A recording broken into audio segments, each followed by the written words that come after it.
Three years ago, we started a conversation. We did not know who would show up. We did not know how far it would travel, and we did not know it would land 10 countries across 5 continents. We just knew the conversation needed to happen. And tonight, on our 3-year anniversary, in the middle of Nurses Month, we're still here, and so are you. That means everything. Tonight, we're launching something new, our new series on HBCU nursing schools. One school per episode, deep research and personal. And we're starting with Howard University, right there in the DMV. It represents the DMV, the home base for the show, and the place where we met, where the podcast was birthed. Geraldine knows that campus very well. She knows what it built in her, and she's going to share her personal experience with us tonight. We also have a gift for everyone watching from our sponsor, Practice of Care, and founder, Charity Faye. And at the end of the night, we're going to show you in real numbers what this community has built together over the last 3 years and where we're headed. Stay with us. And if you are joining us for the first time tonight, welcome to the Melanin Initiative. I'm Alicia, and I co-host the Melanin Initiative along with Kimberly and Geraldine. And we are keeping with tradition by coming to you live for our 3-year anniversary. At the Melanin Initiative Podcast, we simplify medical information into language you can understand. We create a safe space to ask your questions, and we share our nursing perspective. We are a health literacy podcast. When we say health literacy, we are talking about your ability to obtain information, to understand that information, and to use that information to manage your health and advocate for others. Our mission is twofold. 1, to simplify complex health information, and 2, to elevate the expertise of nurses, spotlight the diverse career opportunities within the healthcare industry, and inform our peers how to leverage their expertise as clinicians and entrepreneurs. If you have not already, subscribe, thumbs up the video, leave a comment, and share the show with your friends. And as a reminder, this show is for educational purposes only. The opinions expressed are our opinions alone and are not a representation of any of our affiliations. If you are experiencing a medical emergency, seek medical attention from your healthcare provider. If you are having a physical emergency, call 911. Or if you or someone you know is having a mental health emergency, call 988 or text 741-741. Thanks, Alicia. Tonight is our 3rd anniversary, and it falls every year in Nurses Month. And I realized something this week that kind of took me by surprise. In the whole 3 years of the show, we actually never defined what is nursing. We have talked about it. We've celebrated many nurses. We've interviewed, I think, over 100. But we have never stopped and asked, what is nursing? Ask 10 nurses and you will get 10 different answers. Let's start with how the American Nurses Association defines nursing. As the protection, promotion, and optimization of health and abilities, the prevention of illness and injury, the alleviation of suffering through the diagnosis and treatment of human response and advocacy in the care of individuals, families, communities, and populations, the diagnosis and treatment of human response. Not just the disease, the human response to the disease. That is in the official definition. And that is what the profession says it is. But Alicia, I want to hear, in all your years of experience, how do you now define nursing? I would say, I think people think nursing, they think about the task and the charting and the medications and the alarms. But for me, nursing are those quiet moments with patients. So the advocacy that people never see, the teamwork, the sacrifices, the emotional weight that we carry, while still showing up with compassion for our patients every single shift. And, now that it's Nurses Month, we also reflect on the resiliency that nurses have. We adapt constantly. We pour into others, even when we're running empty ourselves.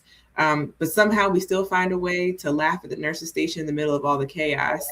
I'd say nurses we find a way to have strength and humanity, no matter what's going on around us. What about you, Geraldine?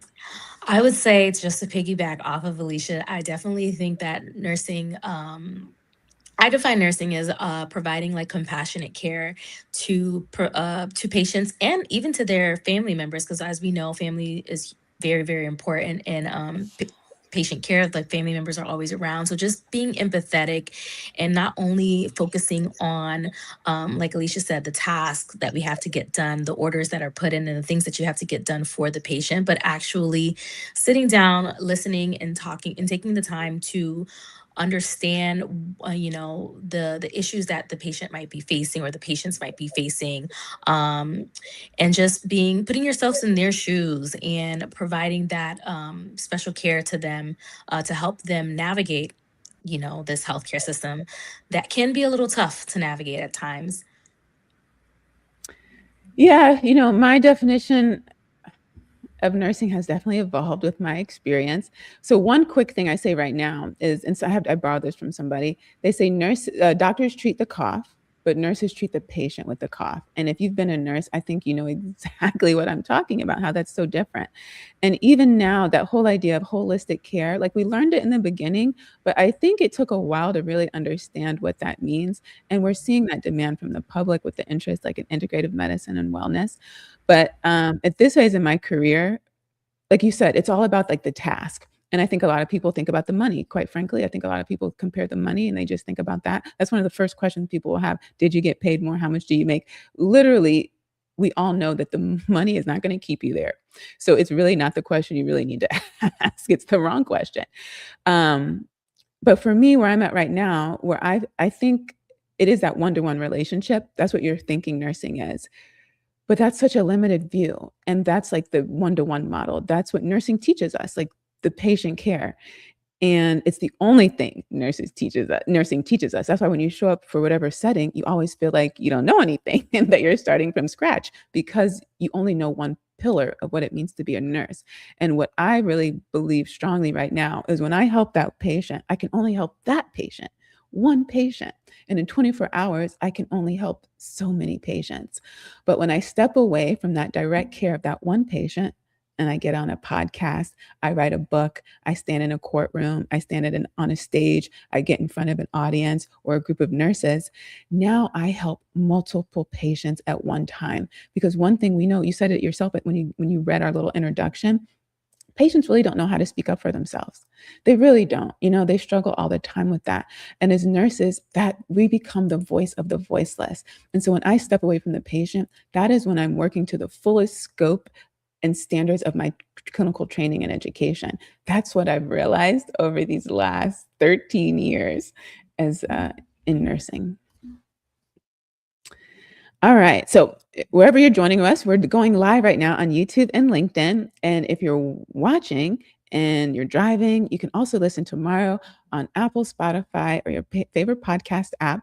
Make sure you follow and subscribe. Leave us a comment or two. Share this with just one person. And it doesn't have to be someone coming from high school. One of the beautiful things about nursing is people enter this profession at multiple phases in their life. They've had a whole maybe two lifetimes of careers, and they're entering nursing because they want to give back. They want to help people. And so this isn't just for that person who's graduating. It might be someone who's 50 or 60 who's looking to still have a greater purpose in their life. Okay, so drop your definition in the comments right now. How do you define nursing, particularly in 2026, where it's not slowing down? People are still applying to nursing in droves. And once we get here, we just keep going back for more education. I think that's one misconception about how much nurses love education, because we're always being compared to the doctor. And they always focus on the years, that 10, 12 years of training. But I strongly believe any average nurse has had at least 8 years of education, at least at a minimum. It's just not in one continuous swoop, but we're always looking for education.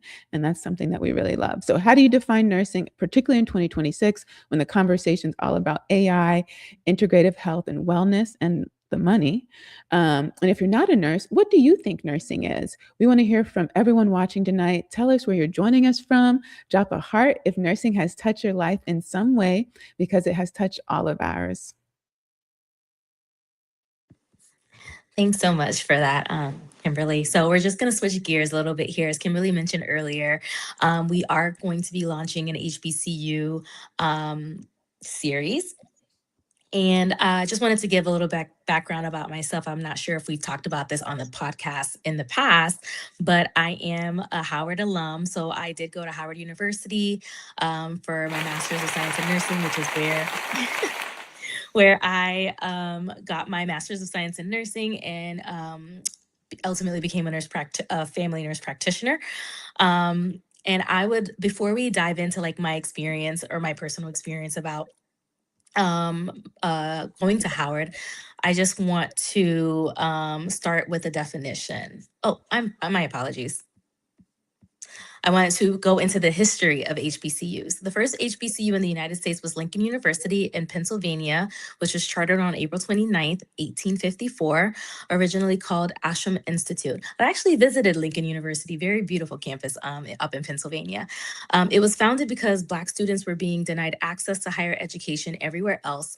Not discouraged, but denied.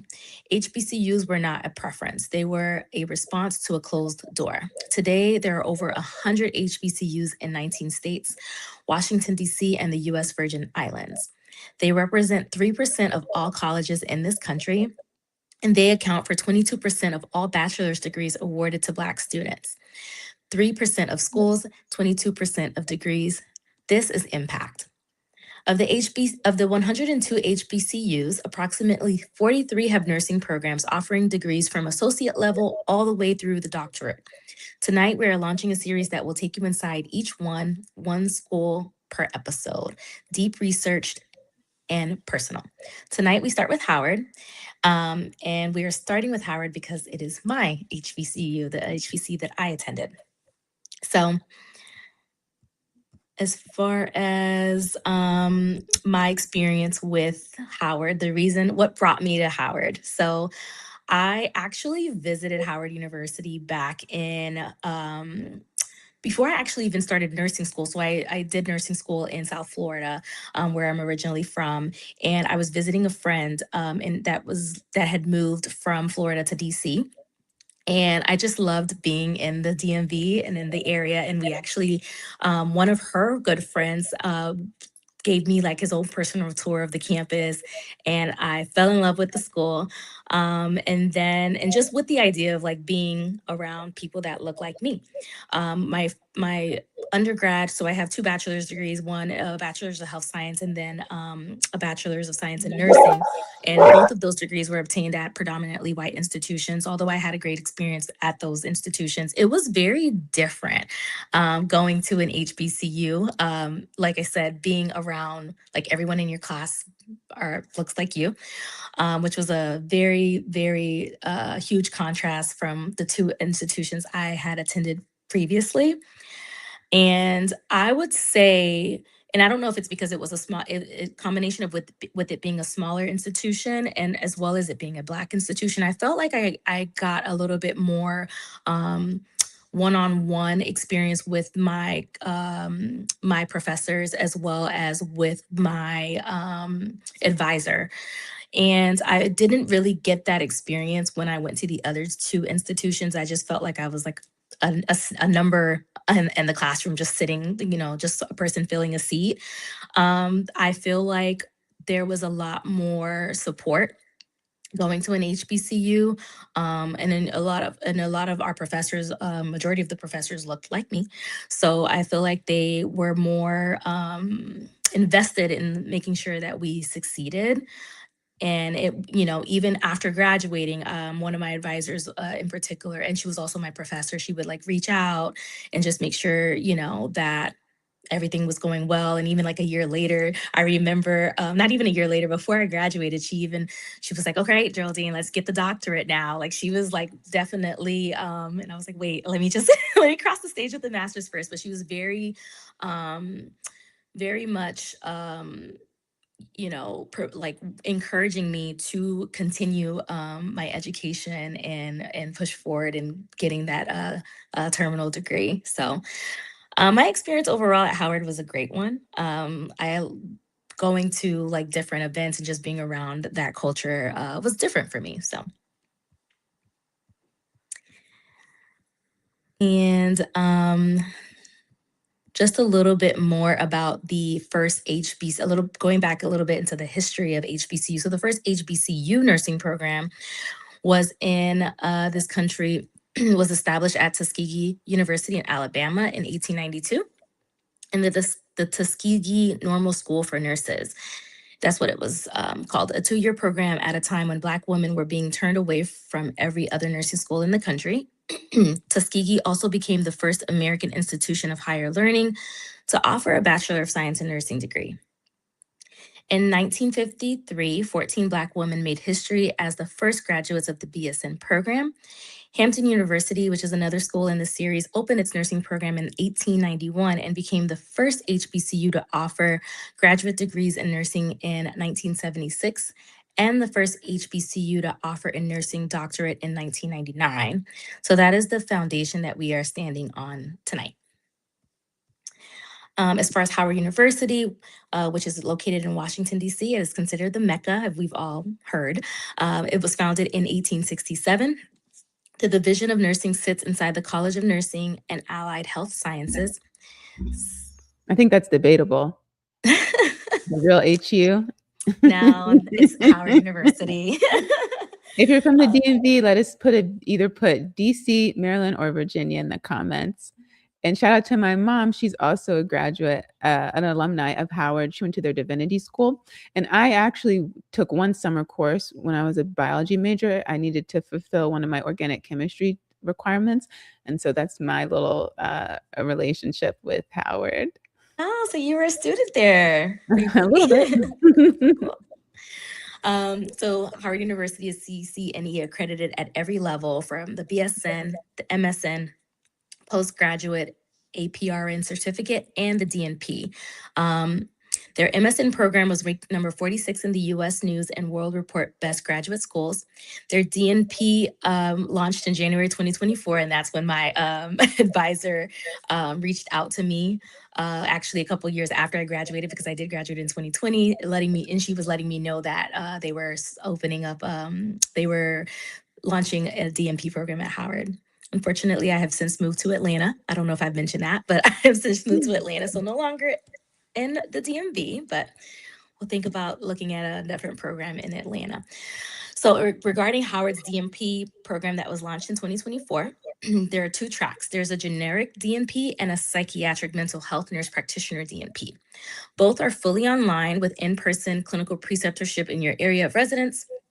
Howard is the only HBCU in the Washington, D.C. area to offer a fully online Master of Health Administration program alongside its nursing programs.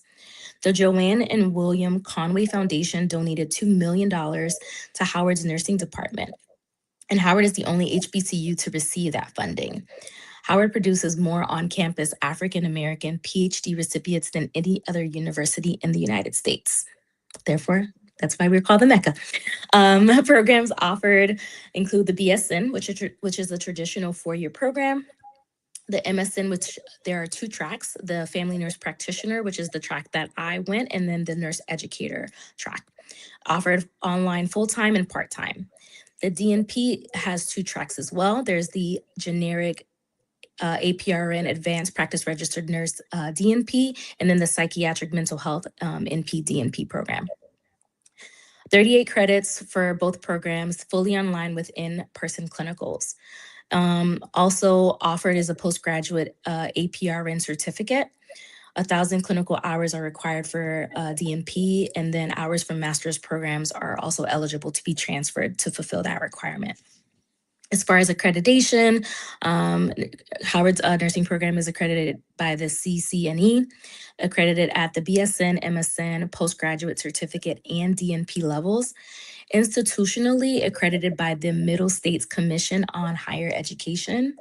And the mission is to provide exceptional nursing education with an urban setting that prepares students for practice as a generalist or advanced practice nurse in diverse, local, national, and international healthcare settings, with emphasis on educating students from underrepresented groups. Why Howard for a student whose goal is the DNP? So Howard gives you the full pathway, BSN to DNP, inside one of the most respected HBCU institutions in the world, in the heart of the DMV, with a program explicitly designed to address healthcare disparities among underserved communities of color. If your goal is to lead, research, and build a career that serves the communities that need it most, Howard puts you in the room where it happens. Thank you so much for sharing your experience. So I have a lot of questions now. Are you thinking about going back? I'm sorry, say that again. Are you thinking about going back to school? I've been thinking about it, but I haven't like fully committed or decided what I want to do yet. And then I didn't realize that the Howard's DMP program was fully online. So I mean that's kind of enticing me a little bit more too. And I do want to update the audience, because when we did start the first episode, we were all together in that episode at the table. One of our most watched episodes. But now I join you from Houston, and Geraldine is there in Georgia, and Alicia's holding it down in Maryland. Curious, since you've graduated, what's the alumni connections like? Because that's like a big draw to HBCUs, is that ongoing kind of family. Especially because, a lot of times when people talk about schools, they only focus on the undergraduate experience. And so as a graduate, you kind of don't really know what you're to expect. Well, because I did go for graduate school, I feel like my experience was slightly different from undergrad naturally, because in undergrad, you are oftentimes living on campus. You are oftentimes more involved on campus. While I was a student, I was working full time as a nurse, so I didn't spend a lot of my time on campus, honestly. So there wasn't a lot of, I spent time on campus at during the times that I had class, and then sometimes after class to study, but a lot of my time was not spent on campus like it was when I was in undergrad. So it's a little different when you're in grad school. As far as the alumni, they reach out, but I'm not super involved with honestly, with the alumni association there. I did, one of my advisors, I talk about her all the time. She was an advisor and she was one of my professors. I don't know if I can mention her name, but Dr. Strong. She did reach out when I was still living in the DMV. And I did do like a recording for there was like an alumni event that they were having, and I couldn't attend, but I was able to like help out by recording and doing a recording and just talking about my experience as a student, as well as my experience post-graduating and working as a nurse practitioner. You have some questions, Alicia? Yes. So, I didn't attend an HBCU, but, that is one thing that I've always thought about and aspired. I will say, as far as my relationship to Howard, I certainly showed up for homecoming. Yeah. Homecoming. That's a requirement. I was not shy to ride the metro to homecoming and partake in those activities as an undergrad. But my best friend went to Howard. So, I was definitely familiar with the campus, obviously not the interworkings of being a student there, but I'd say you can't live in the DMV and not have some type of experience with Howard. It's just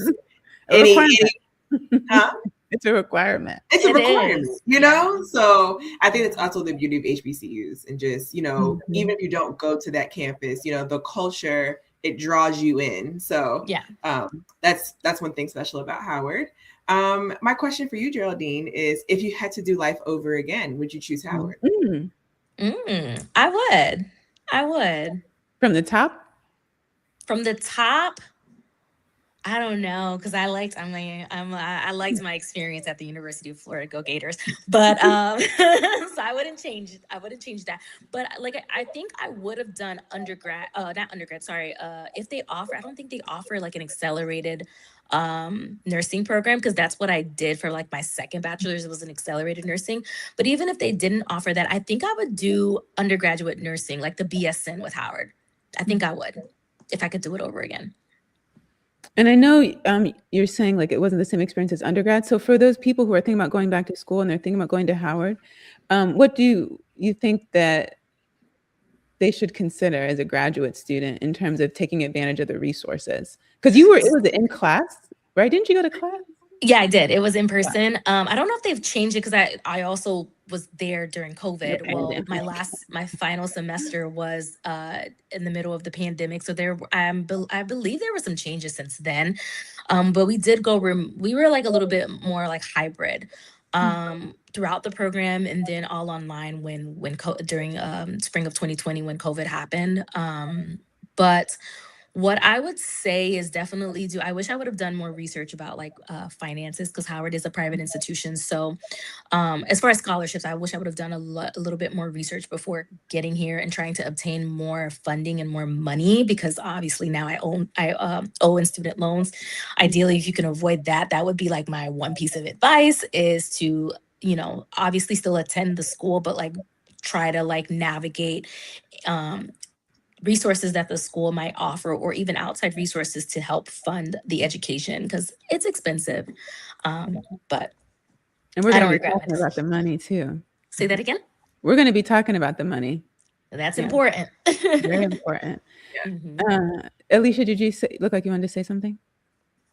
No. Oh, I did want to say something. So let's talk about, because you mentioned working.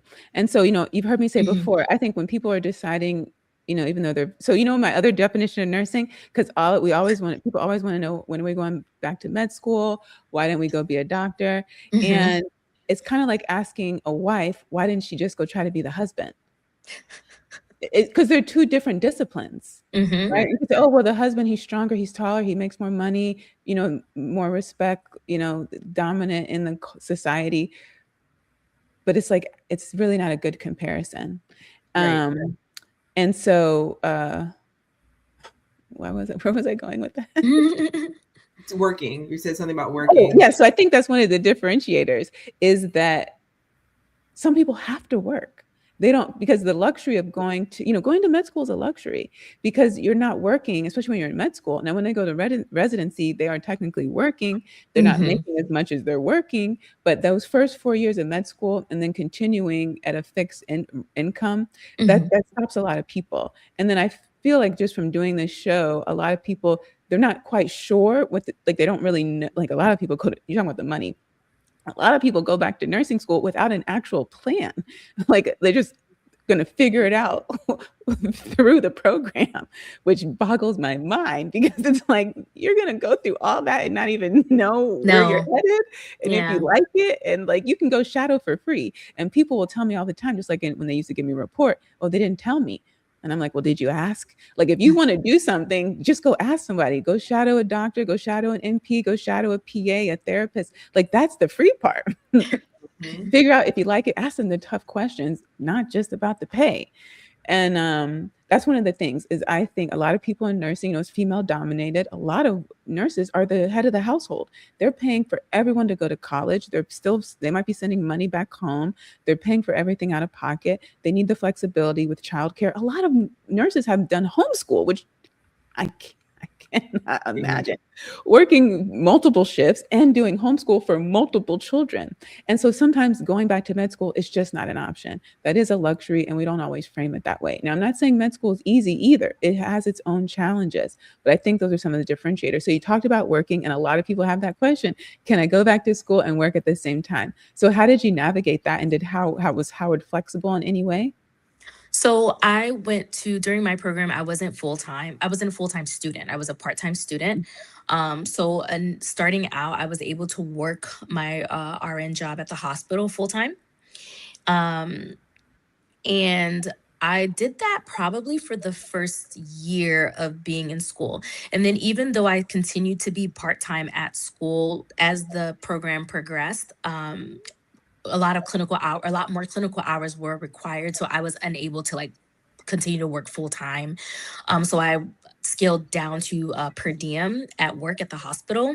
And then, which allowed me to focus more on like my classes and then getting my clinical hours, because I think there was one semester where I had to do like 180 hours between like two classes, which is a lot of hours. But I was able to work. My manager at the hospital was also very flexible. So that really, really helps, because I've heard horror stories of like some people that go back to school and I don't know why, but like sometimes they have like they kind of butt heads with their managers about getting like certain days off so that they can attend classes. And I was fortunate that my manager at the hospital, that our manager, because all of our manager that we worked at, she was very, very flexible and willing to help out all of the nurses that were in school and adjust, making sure that they were able to attend their classes and adjusting their work schedule. So I would say like having that support at work was like key. Yeah, and you work daytime, right? You work day I shift. worked I worked rotating You were shifts. rotating? Yeah, I worked night. You trained me on one of the night shifts, I believe. Oh. Oh man. So I was gonna say most people who once they go back to NP school, they're because I was really the only younger person working nights. And of our little people who worked with us, I was the last one to become a permanent night shifter. So Mhm. everyone did their rotations, but I felt like everyone once they went back to NP school, they were PRN Yep. and they weren't really working nights anymore. I Yeah, feel like I was I still rotated, but I think closer to the like end of my program, I started to prefer nights, and I did more nights actually towards the end of my program. oh, It's okay. funny you mentioned that. My current role as a leader, I have a lot of nurses that come to me and say, like, I'm going to go back to school. And as you stated, they end up transitioning from a full-time role and down to either a part-time or a per diem, depending on if they need benefits or not. That's also a thing Hmm. you have to think about. Do I need my health insurance? Because Hmm. sometimes per diem does not come with that. Yes. But they still work nights. But I think it's just because sometimes they want to use that time to study. I don't necessarily support that idea, but you do what you got to do. And then, but yeah, having the flexibility to either work the days or the nights or the schedule that you desire to get you through your studies. And I have even though I don't have a DMP, I do have a DMP student. So she does come work with me and get her hours in. So she still works clinically Mm. full time. So, everyone has to do what they have to do to get through their program. But I think the important part is knowing what type of program. A lot of them online will have the entire curriculum out there for you to see. And then you're able to determine, does this fit into my lifestyle, or what adjustments will I have to make to my lifestyle Hmm. in order to fit in all of these credits classes. And then you have to determine, can I do it in person versus an online? Right. And then some people will say, like, I'm not an online learner, That my was classes me. have to be in person. Hmm. And then I felt that way for sure when I went to grad school. But then I surprised myself at how I actually became an online learner, because there was no in-person option for the program that I wanted. So I think it also challenges you to shift your own expectations about what you can and cannot do. Yeah, I'm glad you brought that up. I think that was one of the deciding factors for me too, going to Howard, like because it was one of the few MSN programs that offered an in-person option, and I've never done like fully online, so I was afraid that I wouldn't be able to, I don't know, like focus or succeed in an online only program. But then, after starting the program and realizing a lot of the stuff was hybrid, I actually prefer the online. And then when COVID happened, everything transitioned to online. And I was like, okay, actually, this is not too bad. So um, I don't know. Yeah, like you said, it definitely depends on what kind of learner you are, what works for you, what works for your schedule, and what you're able to do with your full time or part time per diem job. Yeah. Do you want to just tell everyone what per diem means? Um, like as needed, or like working as needed. Usually there's still requirements that you have to hit, depending on what institution or what organization you work for. I don't remember what my requirements were, but I basically, like, as a full-time nurse, you're working 3 12-hour shifts. As a per diem per week, as a per diem nurse, I don't 6 shifts remember in what, 6 weeks. 6 shifts in 6 weeks. Okay, so that's what I had to do. Mm-hmm. But now there were times, so that was the minimum. Now you can always pick up, because they always want people to. There's always a need for a nurse. So what I used to do is whenever I had like breaks, like if I had a spring break or holiday break, I would pick up more shifts since I wasn't in school or having to do clinicals. I would use those days to pick up more shifts to offset those days where I'm not really working as much. But aren't they also the first to get called off? Yeah, I didn't like that. I never got called off. The times are different now. So for sure, I'd say the per diem folks are first to get floated, first to get called off. Yeah, all that. Yeah. I because I work nights, I feel like I was the only one who I continued to work full time and I didn't change my schedule. And nights actually worked out to my benefit because I usually would work like 3 in a row, and then that left me the rest of the week to have the flexibility for my preceptor, consistent income, and yeah, a little bit less stress. And then I was always available in the daytime, so that helped me out. I never did PRN, and I think I probably stopped working overtime. I only worked up overtime like twice a month anyway. I'm not one of the crazy people who pick up every shift that's available.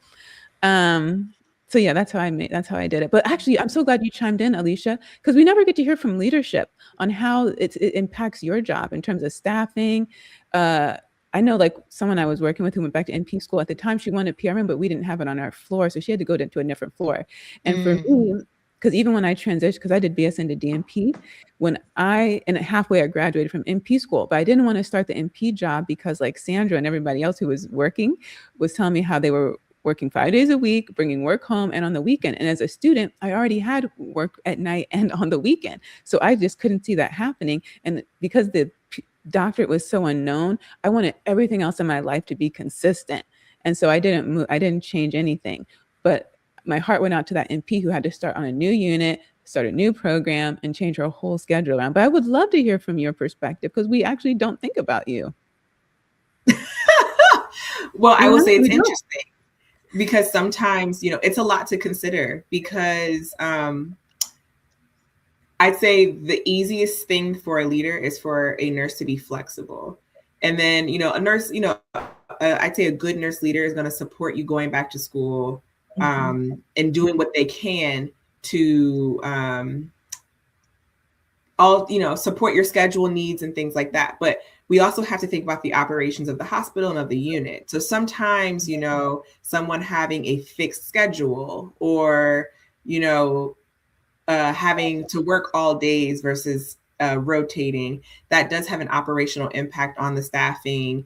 And then, as a leader, you have, you project, okay, this nurse will be leaving in 6 months. So let me plan X, Y, and Z. But if someone comes to your office, let's say today's May 19th, and they say, okay, I'm going to start my DNP clinicals in 2 weeks. And I need my schedule to be Sunday, Monday, Tuesday for the next 16 weeks. Can you do that? And you're like, okay, how are we going to make this happen? Because you want to be supportive, but also I don't want it to be like, okay, does Geraldine get favoritism because she's in school, so she gets that special schedule versus Alicia, who maybe has worked on the unit for 20 years, but I don't let her have a set schedule. You have to find the balance of not showing favoritism, but also supporting the unit and the staff, and then looking out for the operational needs of the hospital, because I can't have 20 nurses scheduled on a Sunday night and then no one scheduled on a Friday because 3 nurses or 5 nurses have gone back to school, and that just works best for their schedule. So a lot of things to consider. And sometimes you do have to say like, hey, I can't do Sunday, but can you do Saturday? Or can you send me your schedule? Let's look at it together. Can we find a balance here? Because my needs aren't on Sunday, Monday, Tuesday, but maybe it's Thursday, Friday, Saturday. Is there flexibility? So we, there's different things you can consider, but I'm definitely the type of leader. We can sit down together and figure this out.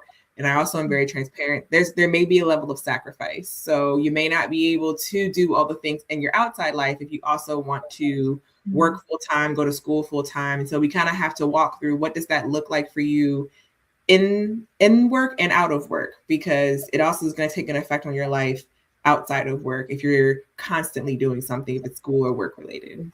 Mm-hmm. And then one last point before we move on. The benefits, because you talked about that. This is a big part of it, Yes.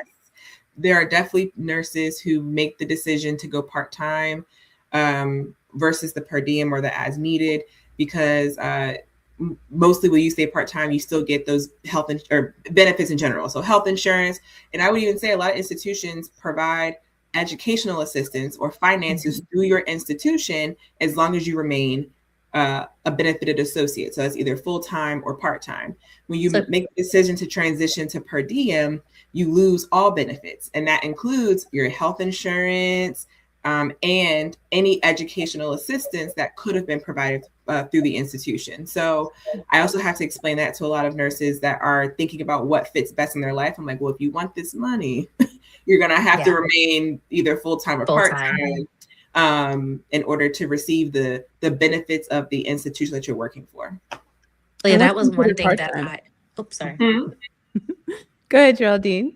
No, I was saying that was one of the reasons why initially I was also full-time. So I was able to receive the continuing education tuition reimbursement benefit that was provided to us by the hospital that we worked for the first 2 years since I wasn't I was still full-time. But then something that I just considered, although when I went to per diem, although I lost my insurance, my school provided health insurance, so I was able to get insurance through my school. So that's the reason why I opted for that. So definitely you have to do what makes sense for you and your family. Do either of you know on average how much like the hospital typically will give back for tuition reimbursement for the year? I think I got like $6,000 a year. That sounds, I remember that. Yeah, I'd say between like 6 and 10,000.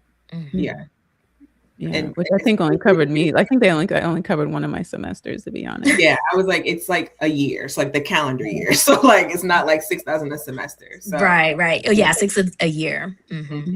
And what is considered part-time? At this institution, it's working 2 days a week, so 2 12-hour shifts. There's still usually a weekend requirement, and that varies depending on department. But at this institution that I work at, it's 2 shifts a week. So full-time would be 3 shifts per week, part-time would be 2 shifts per week, and then per diem at this institution is 6 shifts over 6 weeks with a 4 off shift requirement, which means either nights or weekends. Okay. And I think you get any more tips for leaders or people who need to go talk to their manager about changing their schedule before we talk about our data? Sure. I would just say come prepared and don't be fixed on, your plan, be open, maybe present 3 options. Option A is my ideal option. This is what I would really like. Option B is if, I really needed to, and option C, the last resort, but let's discuss so that you give, your leader some options to mull over, see how they can move the schedule. And then I say as much advance notice as possible is going to be best. There's just so many considerations. And then for the leaders, I would say just remain open and flexible. A lot of leaders are graduate level prepared and think about, what you needed to get through your studies and try to be the anchor and the support for your associates as they are navigating that space, and then offer advice if it's asked of you. And Thank you. Yeah. Oh, I'm so glad you chimed in. That was a really great perspective that I don't think we don't always get that insider knowledge, because also it shows nurses, because we always talk about the nurse doctor and the nurse who wants to advance going to NP, but that's not the only route. That's kind of why this show exists. And so you're kind of showing, what do you do in that role? How do you continue to contribute to the profession and to the patient care? So that was wonderful. I want to shout out John Burundi. You asked a question about gloves. Can you girls see that? I don't really know how to, I'm not quite sure how to answer that. And Paige, thank you for being here. Apparently she also has trouble with gloves. Oh, yeah. Gloves can definitely be difficult to put on when your hands are sweaty. I don't have any gloves here with me to show you. Also, my hands aren't sweaty at the moment. But I can think of when we used to do sterile procedures and I would get nervous and I had to put my sterile gloves on and I would have trouble because my hands were sweaty. So I definitely identify with what you were saying, John, because it can be a challenge. Okay, so he just wants to know if I have gloves lying around, not to give him, right? That's where I was confused. Okay, so your new dental clinic is mandated. I loved, actually, you know what? I love tight gloves. When I see like these petite women wearing large gloves, I don't understand. You don't have good dexterity. Like, how are you going to do a catheter? How are you going to do some kind of procedure Place if an it's not as IV. close to skin as possible? And then, of course, we have our seasoned nurses who think gloves are optional. And another thing, oh, I guess so I don't know. The dry hands are a big thing. And, every glove company is different. All gloves are not created the same. Some gloves are nice like this, easy to put on, and some gloves are a struggle.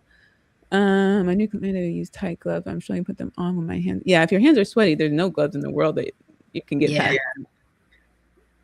Yeah, that's the tip. Dry your hands. Dry your hands. Also, if you're like me and you get eczema or atopic dermatitis, when I did work at the bedside and I washed my hands more than I do now, if my hands were even moist and I put gloves on, it just made it worse. So it really behooved me to dry my hands as much as possible. One tip too is, you could put a pair of gloves on and then put a second pair on top if you needed to like move quickly. Of course, you're going to do hand hygiene, all those things. Not saying that the gloves replace hand hygiene, but putting a pair of gloves on top of another, obviously it won't be sweaty.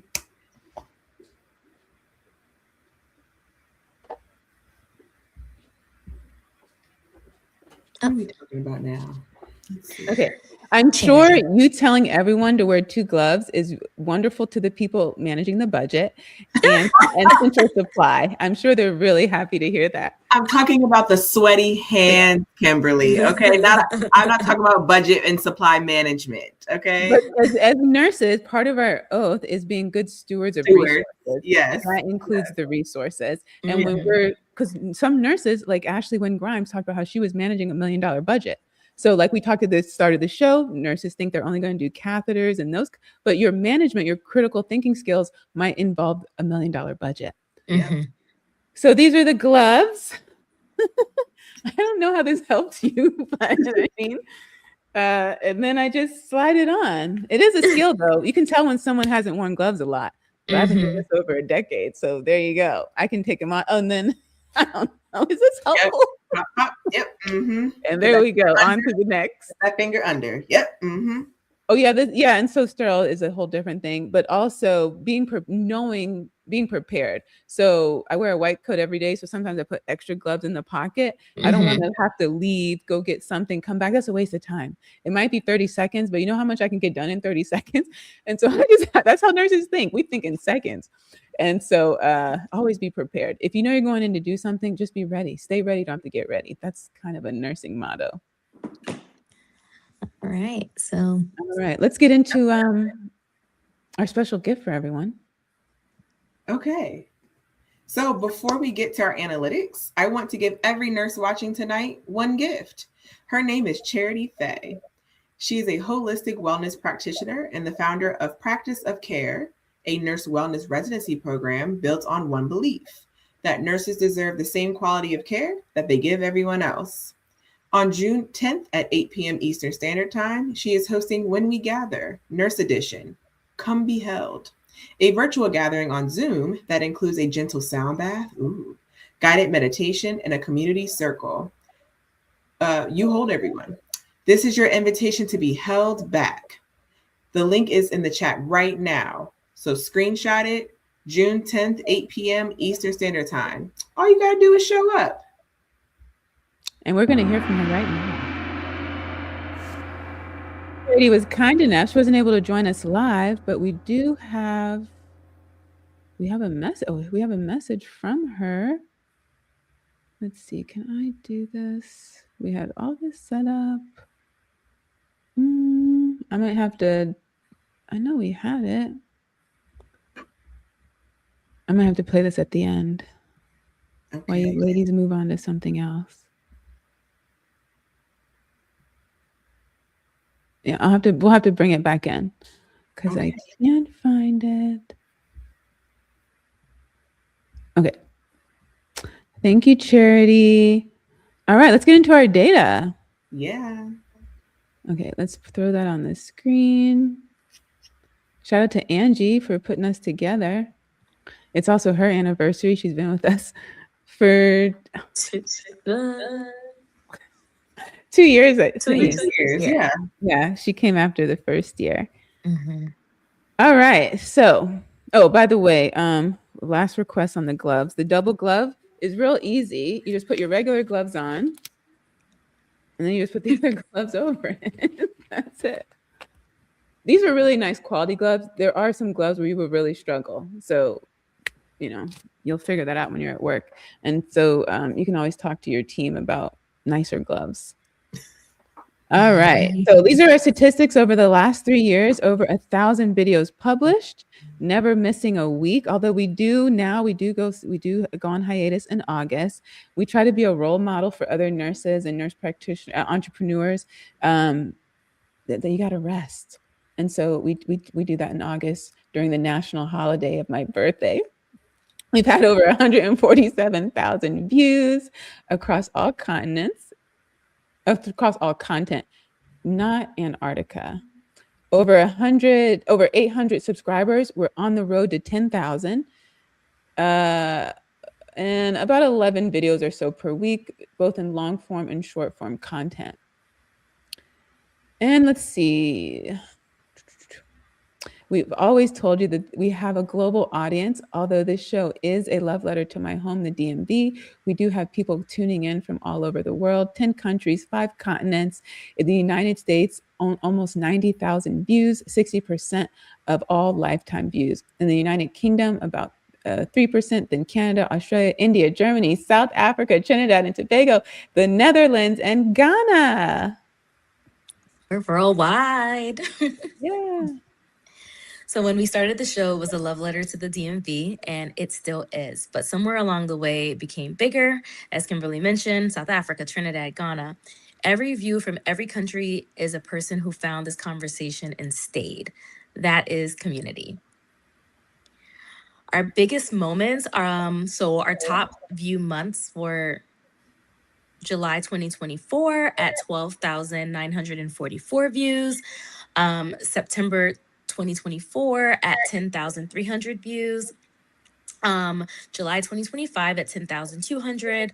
March 2026 at 9,170. And April Hi, I'm 2020. Charity Faye. I'm a holistic wellness practitioner and I'm the founder of the Practice Oh, of Care. there's It is a nurse wellness residency program designed to meet nurses and see nurses in their full humanity. Because I realize that nursing takes so much out of you, and you deserve to be held and you deserve a space to receive something back.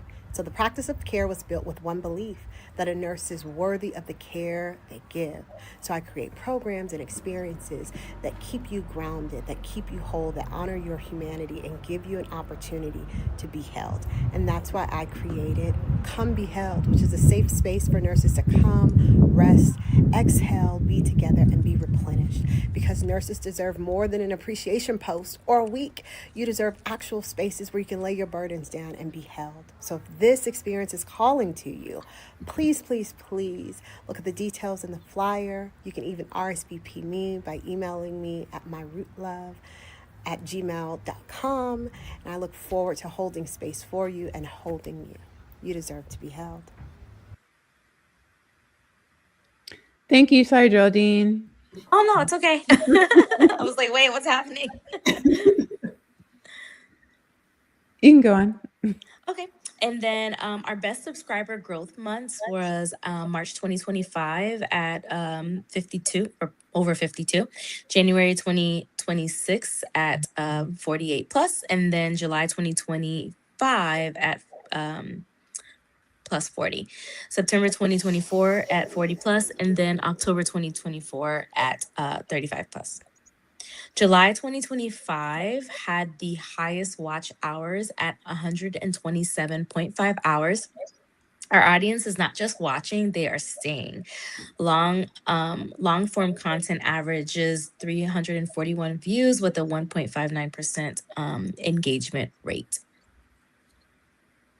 Yeah, and we just want to give a special recognition to Kirby Williams in the DMV. She is one of our psychiatric mental health nurse practitioner entrepreneurs in the DMV who sees patients in Richmond. She had her #1 watch show of 2025 on bipolar disorder, which just goes to show you how important that topic is in our community. Mhm. You know, without trying some of our most popular most the most content we've done has been mental health and Black maternal health without trying. And we just want to thank her. She's also one of the 3 co-founders of the Society of Psychiatric Mental Health Nurse Practitioners of Color, along with another TMI alum, Dr. Ani Adabong, who sees clients out in Maryland.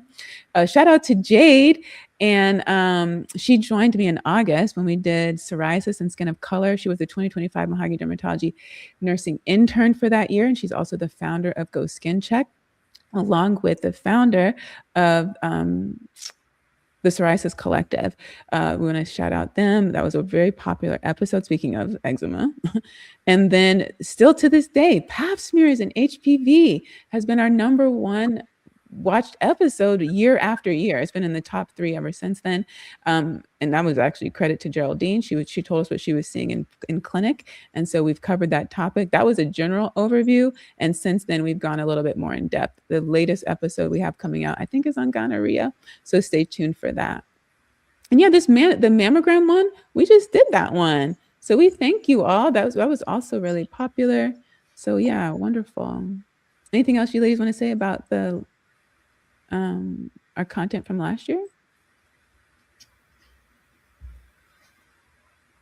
No comment. Just thanks for watching. Thanks for showing up. Thanks for supporting. Thanks for coming to learn, whether you are to learn the content, or if you're just curious on more about the healthcare field, entrepreneurship, whatever. We hope that there is something that we are giving you for everybody. So the Melanin Initiative is for everybody.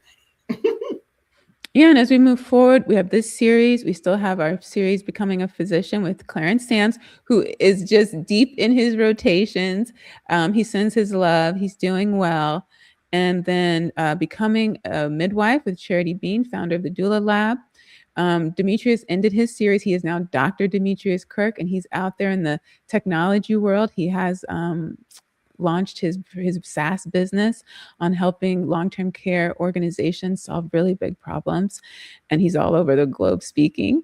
And then we just started Becoming Nurse Practitioner Entrepreneur series with Jean Fletcher, who is also a psychiatric mental health nurse practitioner. She sees pediatric patients. She works there at Children's Hospital in Washington, D.C., and she's a student at Duke University in their nurse practitioner entrepreneur program.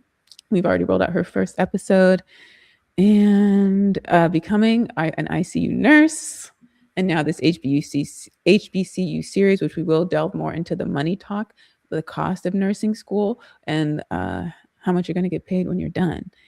And we're going to continue our series on anatomy and physiology. The whole idea there is to make it easier for parents to talk to your children about their body. And for any school or any organization or healthcare brand watching tonight, that is the audience that we have in front of us. All kinds of clinicians, entrepreneurs, and caregivers.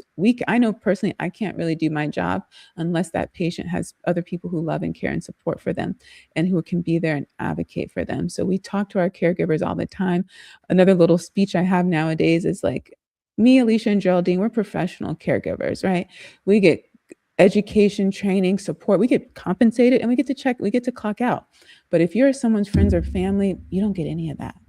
Your job is 24/7 and you're going to feel that. And so I take a lot of time to explain to them how important they are to the team and the decision making, and also how to care for themselves. Because when they don't show up and support the patient, that hurts the rest of the team. And so I need them to be able to show up. I'm not worried about the patient. I know they're in good hands. I'm worried about you. Because back injuries, stress, anxiety, lots of our patients, their loved ones can't be there because they're in the hospital. They're having surgery. They're going through really big diagnoses and treatment. So shout out to our caregivers. That's who we speak to on a weekly basis.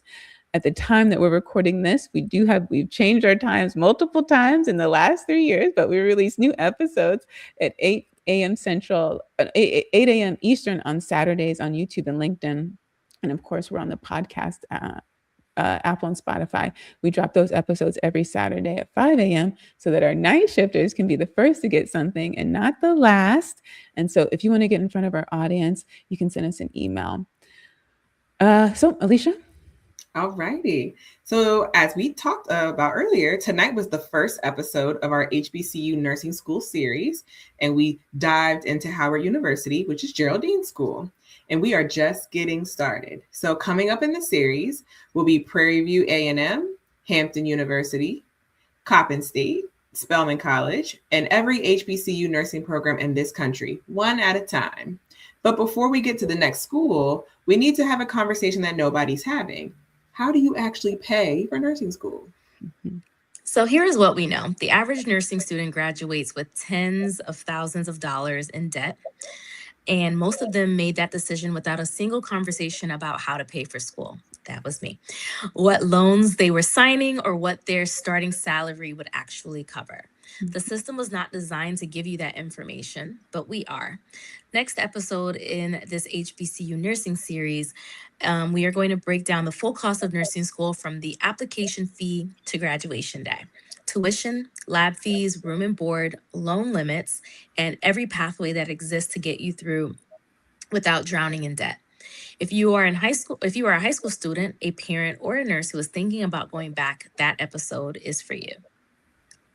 That's going to be a big one, Geraldine, because how you pay for school. You know, people, they want to go back, they want to get that education, or they want to start for the first time, but the money is intimidating. So I'm looking forward to breaking this down for our audience. So with that being said, hit subscribe right now so you don't miss out. Follow us on every platform and tell us in the comments, which HBCU nursing school do you want us to cover next? Drop the name, tag someone. We are reading every comment and the community will pick the next school.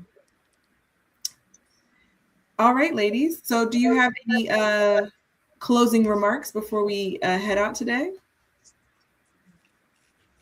Well, go ahead. Go ahead. No, I just want to say thank everyone for continuing to support us and follow and subscribe over the last 3 years.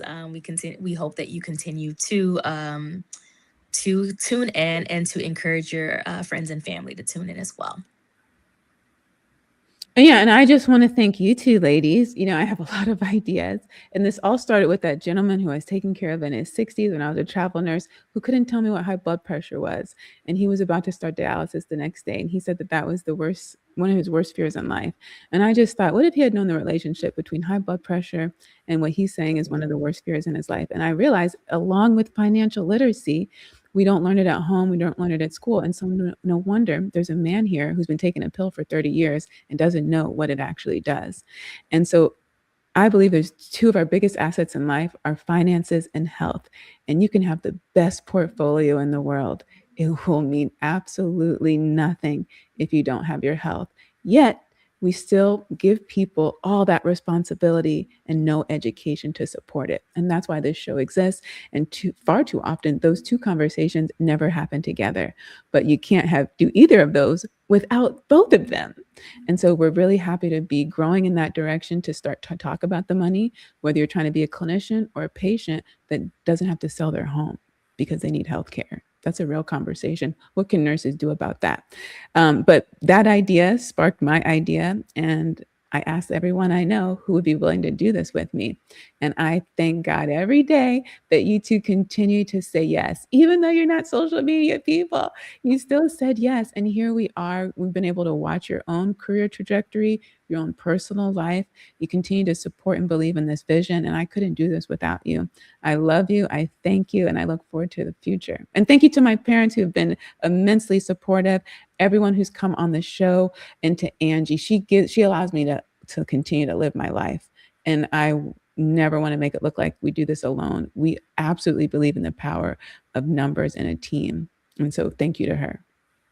For sure. And thank you both as well. You know, I never would have thought about being on a podcast. And I will say, you know, it's been a very rewarding experience, and just the way that we've grown as a podcast and the content that we provide. I think when we first started, we kind of had one vision of how things are going to go, and things have definitely shifted, and I say for the better. It's just been really remarkable to see. It's even funny when I go to our social media and then I see like my friends following, and I'm like, oh my gosh. Like, I think you've been the most recognized. Tested, huh? I think you've been the most recognized. Me? Yeah.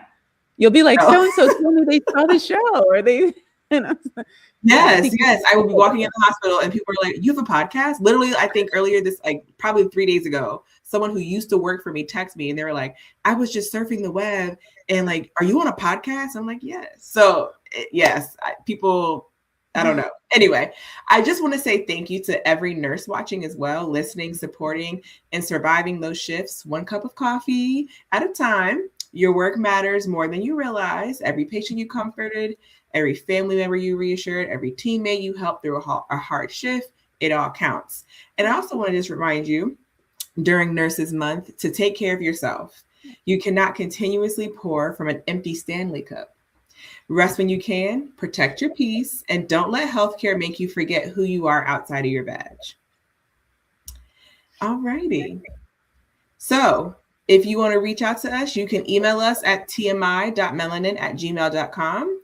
Find us on every platform, rate us on Apple Podcasts and Spotify, and share this episode with one nurse who needed to be celebrated tonight. Just one. They showed up for someone today, so now you show up for them. To every HBCU nursing program we mentioned tonight, and everyone we have not gotten to yet, we see you. We are coming, and we would love to work together. Ladies, we are 3 years in, still here, still showing up, and still doing it together. All right, everybody. Good night. We'll see you next time.